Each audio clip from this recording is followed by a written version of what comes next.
Dikutip dari Kompas.com, baru-baru ini salah satu media asing asal Hong Kong, Asia Times, mengeluarkan artikel yang menjelaskan bahwa Bali memiliki kekebalan misterius terhadap COVID-19.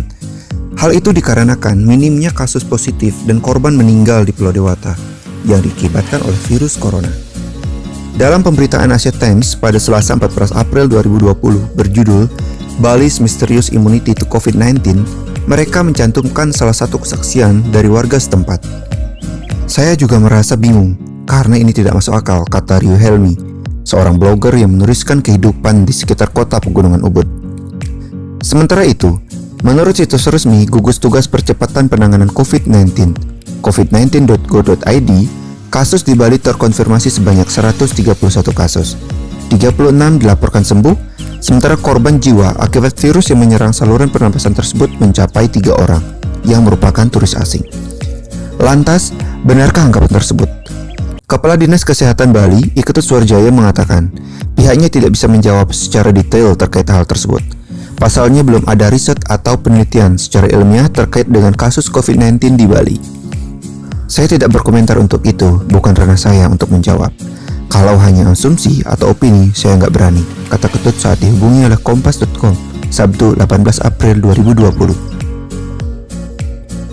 Mengenai penelitian, Ketut menambahkan bahwa dirinya tidak pernah membaca penelitian yang menyatakan hal tersebut. Yang jelas saya no comment, ujar Ketut.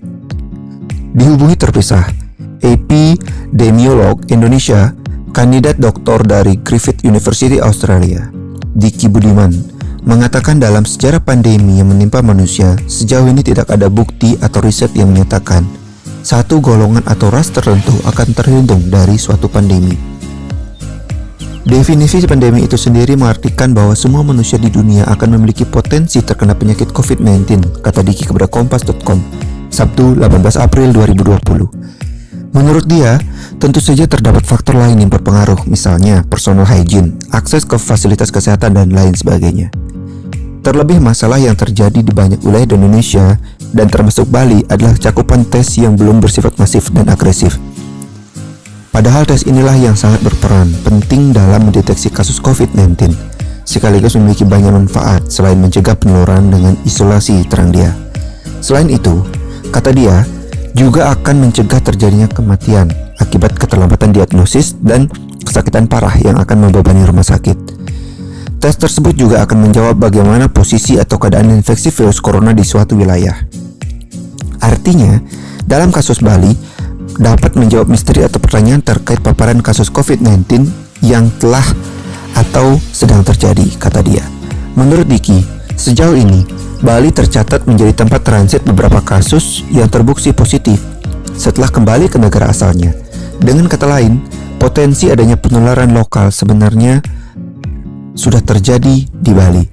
Transmisi lokal di Bali ini diperkirakan sudah terjadi sejak Februari 2020. Salah satu yang bisa jadi rujukan adalah adanya kasus COVID-19 pertama di New Zealand.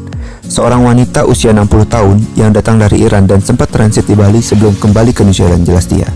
Sementara itu, kasus lain yakni adanya laporan Provinsi Anhui, China, yang melaporkan kasus positif COVID-19 di mana sebelumnya orang tersebut tempat berkunjung ke Bali pada 28 Januari.